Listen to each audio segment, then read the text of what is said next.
the last of our packet here. Um, okay, again, as you're kind of seeing, what I like to look first is just kind of scan and find the level of significance. So I've got a 5%. Let's see, sketch a number. Perform a one-tailed hypothesis test. Okay, placing the universities both within the null hypothesis. So suppose a liberal arts university has long boasted that 65% of its graduating students immediately go on to graduate school. So a boast means that they believe 65% or more. Um, they're being extravagant. So again, the null hypothesis always is the equal to thing. Um, so it's not a mean, but it is a proportion. So we use a p for that. That the p is, we'll just say, equal to 65%, which is 0.65. So the alternative hypothesis is going to be that, so it's one tail, it's either greater than or less than. Well, they're claiming that it's greater than 65 or more, is really because they're boasting. So we want to say, hey, you're talking too big. It's not that big. We want to say p is less than 0.65.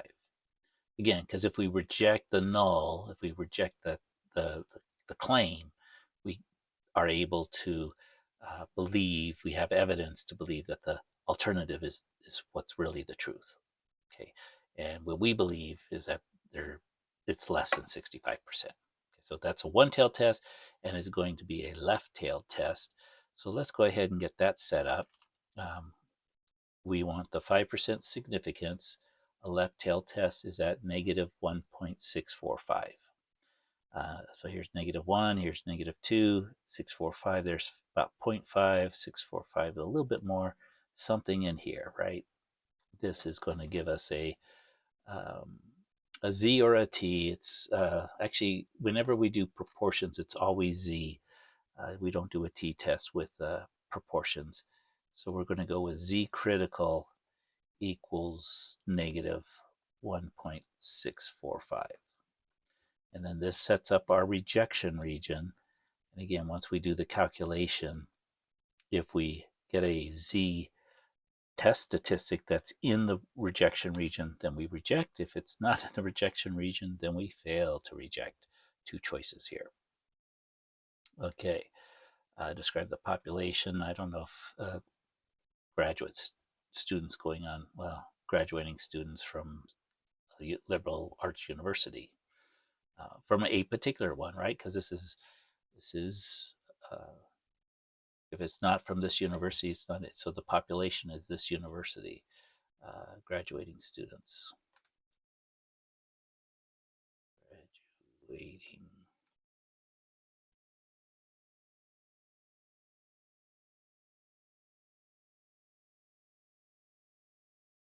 from a liberal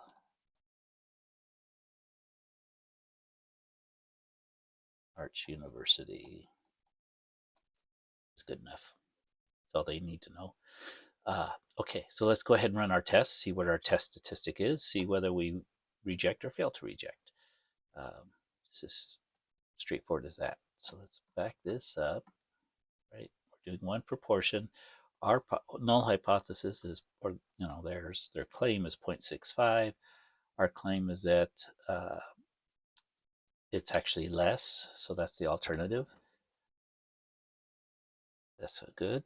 And then we got to put our data in. X, we from our sample, 300 recent graduates, that's our sample size. They find 165 went on to graduate school, 165 out of 300.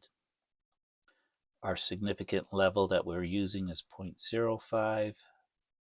We don't need extreme facts. And yes, our sample proportion is saying only 55%, not 65%. Our z test statistic is negative 3.63. We are off the charts, people. Here we are.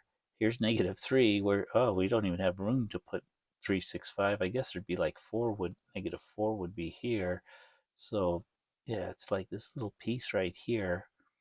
And remember, this gets closer and closer to 0. So um, our z is negative 3.63. Definitely, we are in the rejection region. With that, the p-value, if that's, it might look confusing. Wait, is that 1.4? Well, it's 10 to the negative fourth power. So you move this decimal back. It's scientific notation, right? 1, 2, 3, 4. That's going to be 0.0001. So we'll write that down, that our p-value is 0.0001. So it moved 4 places, so we got 3 zeros and a 1. Very small p-value. Our alpha value, what was that? Our alpha value was equal to 0.05. Definitely p is smaller than alpha, so that's a reject. But we also could have rejected just by looking at the z values. The z is significantly further away from the mean than the z critical, right? It's in this case less than, but it's the absolute value is much larger. So negative 1.6 is more extreme. So the z value is more extreme. The um, p value is much smaller than the alpha, much smaller area. So we reject there. We reject because of the z values. We reject it all the way around. So that means we have evidence that suggests, that tells us, that confirms. We have strong evidence that they're boasting and that the actual uh, percent of graduates is less than 65%. Okay. Are we concluding that the difference between the test statistic and population proportion reflects sampling area error? No, I don't know what that means. I'm not quite sure why they're asking. I think they're saying is, if we hadn't rejected, maybe we didn't have a large enough sample, but we had a pretty good size sample, right? 300. I don't know how many they graduate each year, but that seems like a pretty good sample size.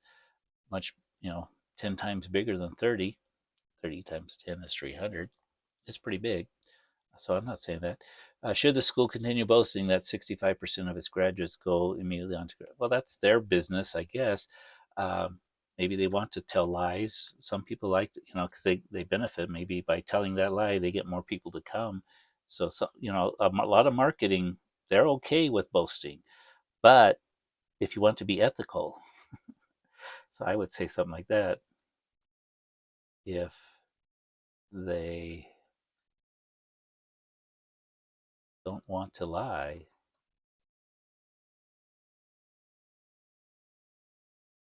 they should stop.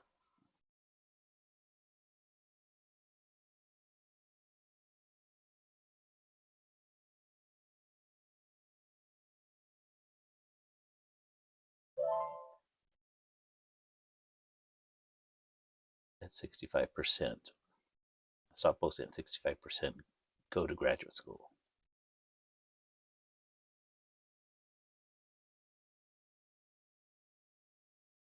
Okay. And again, we get to the place where maybe we don't need that last page of the calculator anymore, but it's always nice to have it, and to have this being able to zoom in. But even when we zoom in, we have to really see. You can just kind of see it's in here. It's negative 3.2. It's way out here, um, but the p-value is definitely in the rejection region. It's very, very small. So we could say that. And again, we've got strong evidence.